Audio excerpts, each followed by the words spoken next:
Good morning दोस्तों, Raju Yadav classes में आपका स्वागत है।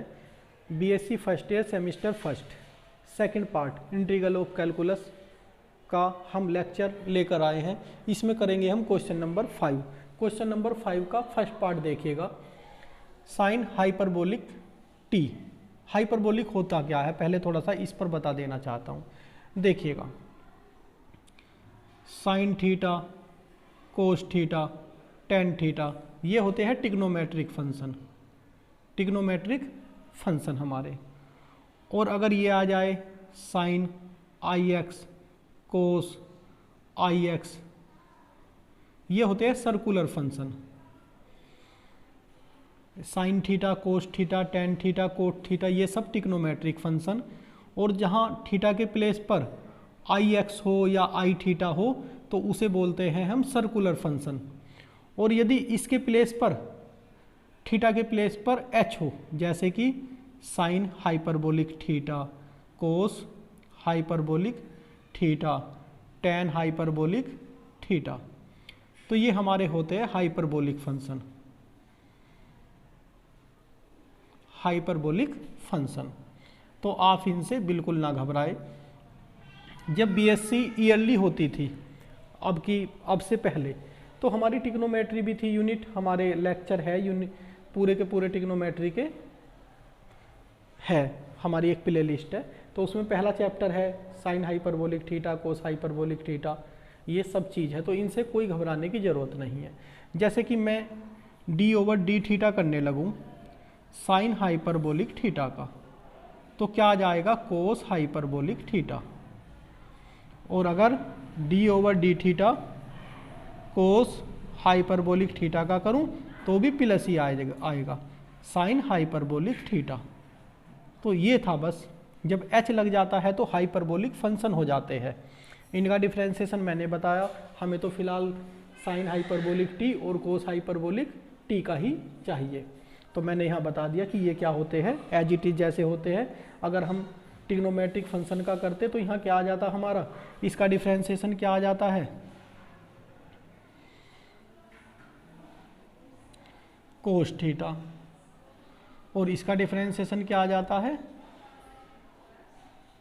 कोस थीटा का माइनस के साइन थीटा। लेकिन हाइपरबोलिक फंक्शन में माइनस नहीं आता। बस ये है हमारा, और कुछ नहीं है। आप क्वेश्चन में एच को देखकर कभी घबराना मत। अब मैं क्वेश्चन करता हूँ, इसे आप चाहे तो नोट कर सकते हैं। ये टिग्नोमेट्रिक फंक्शन हमने 10th और 12th में सभी टिग्नोमेट्रिक फंक्शन पढ़े हैं।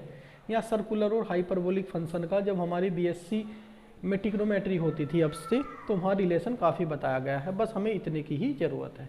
अब देखिएगा, मैं क्वेश्चन करता हूँ। देखिएगा, क्वेश्चन नंबर 5 का फर्स्ट पार्ट हमारा गिवन है, vector R equal to sine hyperbolic T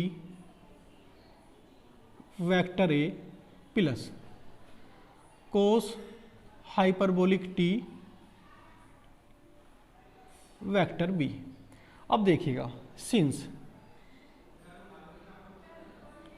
vector A vector B are constant vector,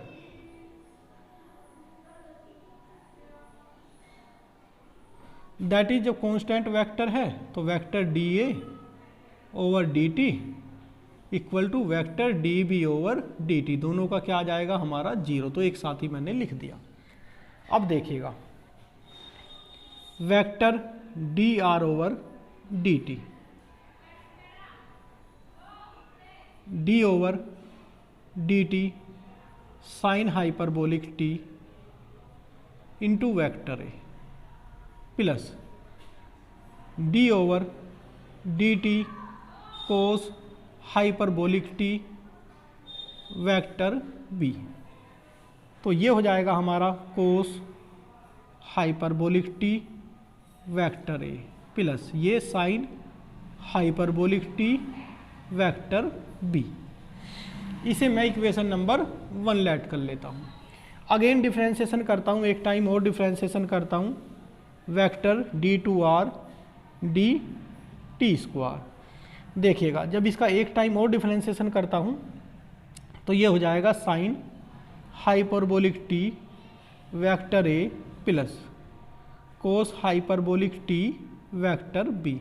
अब देखिएगा क्या इक्वेशन नंबर 1 से ये बिल्कुल एज इट इज है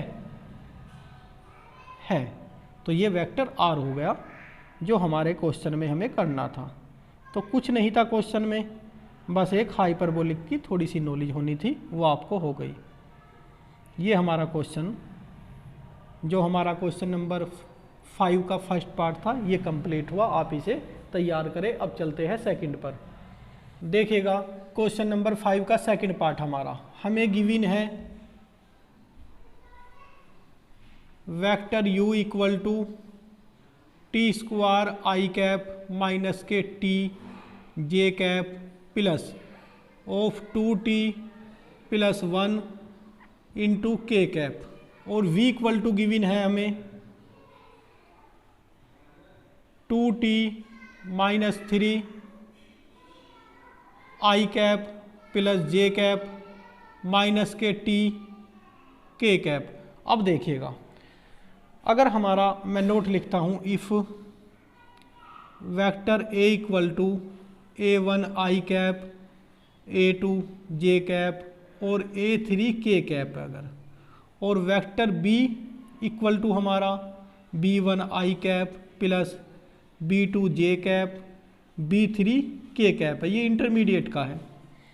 तो vector a dot vector b क्या हो जाता है देखिएगा।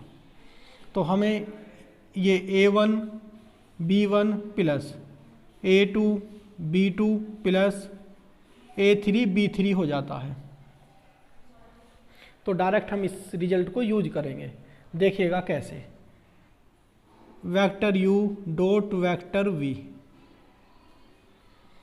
लिख तो देंगे u की value t I cap minus T j cap plus of 2t प्लस 1 के कैप डॉट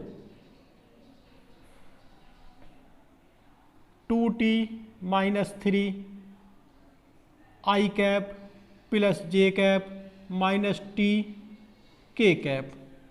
अब देखिएगा टी स्क्वायर की मल्टीप्लाई 2t माइनस 3 में, टी स्क्वायर 2t माइनस 3 फिर प्लस माइनस टी की मल्टीप्लाई, यहाँ जे का कोफिशेंट ओनली 1 है, ये हो गया। फिर प्लस 2t प्लस 1 की मल्टीप्लाई माइनस टी में, ये हुआ। अब इसे सोल्व कर लेते हैं। 2t की क्यूब माइनस के 3t square minus T minus 2t square minus T, तो ये हुआ हमारा 2t की क्यूब माइनस के 5t स्क्वायर माइनस के 2t।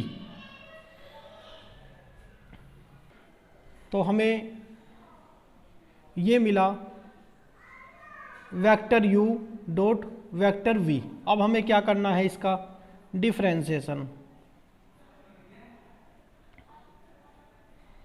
टी के रेस्पेक्ट में डिफरेंशिएशन कितना हो जाएगा, 6t स्क्वायर माइनस के 10t माइनस के 2। और हमें ये पूछा जा रहा था d over D t u dot v, vector u dot v at t equal to 1। T equal to 1 जब रखेंगे दोस्तों तो 6 माइनस के 10 माइनस के 2 दैट इज 6 माइनस के 12, हमारा आंसर आ गया माइनस के 6। तो ये क्वेश्चन हमारा कंप्लीट हुआ। इसे आप अच्छी तरह से तैयार करें। Thank you.